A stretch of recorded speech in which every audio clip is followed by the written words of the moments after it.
Hi friends, ಎಲ್ಲರೂ ಹೇಗಿದ್ದೀರಾ? ಮಾಮೂಲಿಯಾಗಿ ಸತ್ತು ಹೋಗಿರುವ ವ್ಯಕ್ತಿ ಜೊತೆ 2 ದಿನ ಇದ್ರೇ ಅದರಿಂದ ಬರುವ ವಾಸನೆಯನ್ನು ತಡೆದುಕೊಳ್ಳೋದಕ್ಕೆ ಆಗೋದಿಲ್ಲ. ಆದರೆ ಒಬ್ಬ ಮಹಿಳೆ ತನ್ನ ಗಂಡನ ಜೊತೆ 2 ವರ್ಷಗಳ ಕಾಲ ಸಂಸಾರ ಮಾಡಿ ಎಲ್ಲರೂ ಶಾಕ್ ಆಗುವಂತೆ ಮಾಡಿದ್ದಾಳೆ. ಆಕೆ ತನ್ನ ಗಂಡನನ್ನು ಹೀಗೆ ಕಳೆದುಕೊಂಡಳು. ತನ್ನ ಗಂಡನ ಶರೀರಕ್ಕೆ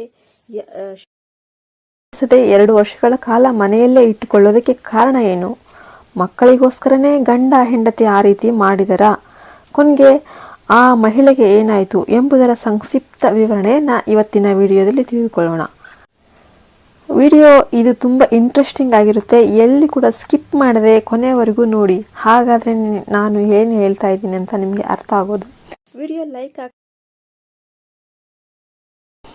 ಸಬ್ಸ್ಕ್ರೈಬ್ ಮಾಡಿ, ಸಪೋರ್ಟ್ ಮಾಡಿ, ನಿಮ್ಮ ಫ್ಯಾಮಿಲಿ ಆ್ಯಂಡ್ ಫ್ರೆಂಡ್ಸ್ಗೆ ಶೇರ್ ಮಾಡಿ. ಇದು ಎಲ್ಲಿ ನಡೆದಿದ್ದು ಅಂತಂದರೆ, ಕಾನ್ಪುರನಲ್ಲಿರುವ ರಾಂಪುರ್ನಲ್ಲಿ ರಾಮ್ಲಾಲ್ ವಾಣಿ ದಂಪತಿಗಳು ಗೌರ್ಮೆಂಟ್ ಜಾಬ್ ಮಾಡ್ತಾ ತನ್ನ 3 ಮಂದಿ ಹೆಣ್ಮಕ್ಕಳಿಗೆ ಯಾವುದೇ ರೀತಿ ಕೊರತೆ ಇಲ್ಲದಂತೆ ನೋಡ್ಕೊಳ್ತಾ ಇದ್ರು. ಅದರಲ್ಲಿ ದೊಡ್ಡ ಮಗನೇ ರಮೇಶ್. ಓದಿನಲ್ಲಿ ತುಂಬ ಚುರುಕಾಗಿದ್ದ. ರಮೇಶ್ ಚೆನ್ನಾಗಿ ಓದಿ ಒಂದು ಪ್ರೈವೇಟ್ ಬ್ಯಾಂಕಲ್ಲಿ ಜಾಬ್ಗೆ ಸೇರ್ಕೊಳ್ತಾನೆ. ಇದೇ ಸಂದರ್ಭದಲ್ಲಿಯೇ ಮುಸ್ಲಿಂ ಹುಡುಗಿ 22 ವರ್ಷದ ಸಲ್ಮಾನಳೊಂದಿಗೆ ಒಳ್ಳೆಯ ಪರಿಚಯ ಆಗಿ, ಆ ಪರಿಚಯ ನಿಧಾನವಾಗಿ ಆತ್ಮೀಯವಾಗಿ ಆಕೆಗೆ ತಂದೆ ತಾಯಿ ಇಲ್ಲ, ಆಕೆ ಒಬ್ಬಳು ಅನಾಥೆ ಎಂದು ಗೊತ್ತಾಗಿ ರಮೇಶ್ ಆಕೆಯ ಪ್ರೀತಿಯಲ್ಲಿ ಬಿದ್ದು ಆಕೆಯನ್ನು ಮದುವೆ ಮಾಡಿಕೊಳ್ಬೇಕೆಂದು ಕೇಳ್ಕೊತಾನೆ.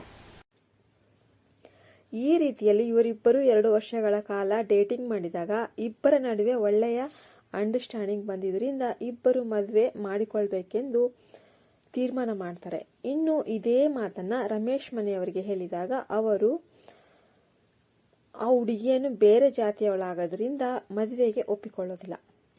ಅಷ್ಟೊತ್ತಿಗಾಗಲೇ ರಮೇಶ್ ಸಲ್ಮಾನ ಜೊತೆ ಗಾಢವಾದ ಪ್ರೀತಿಯಲ್ಲಿ ಬಿದ್ದಿದ್ದರಿಂದ ಆಕೆಯನ್ನ ಬಿಟ್ಟಿರಲಾಗದೆ ಮನೆಯವರನ್ನ ಎದುರಿಸಿ ಆಕೆಯನ್ನ ಮದುವೆ ಮಾಡಿಕೊಳ್ತಾನೆ. ಹೀಗೆ ಮದುವೆ ಮಾಡಿಕೊಂಡು ರಾಂಪುರದಲ್ಲಿ ಸೆಟಲ್ ಆಗ್ತಾನೆ. ಆದರೆ ಕೆಲ ತಿಂಗಳ ನಂತರ ಕೆಲಸದ ನಿಮಿತ್ತವಾಗಿ ಅಲ್ಲಿಂದ ಆತನಿಗೆ ಟ್ರಾನ್ಸ್ಫರ್ ಆಗಿದ್ರಿಂದ ತನ್ನ ಹೆಂಡತಿಯನ್ನು ಹೋಗಿ ಸೆಟಲ್ ಆಗಬೇಕೆಂದು ಒಂದು ಒಳ್ಳೆಯ ಮನೆಯನ್ನು ಹುಡುಕುವುದಕ್ಕೆ ಶುರು ಮಾಡ್ತಾನೆ. ಹೀಗೆ ಹುಡುಕುತ್ತಿರುವಾಗ ಊರ ಹೊರಗಡೆ ಇವರಿಗೆ ಒಂದು ಮನೆ ಸಿಕ್ಕಿದ್ದರಿಂದ ಅಕ್ಕಪಕ್ಕದಲ್ಲಿ ತುಂಬ ದೂರದವರೆಗೂ ಯಾವುದೇ ಮನೆಗಳು ಇಲ್ಲದೆ ಇದ್ರೂ ಕೂಡ ಆ ಮನೆಯ ಕಾಸ್ಟ್ ತುಂಬ ಕಡಿಮೆ ಇದ್ದಿದ್ದರಿಂದ ಮತ್ತು ಅವರಿಗೆ ತುಂಬ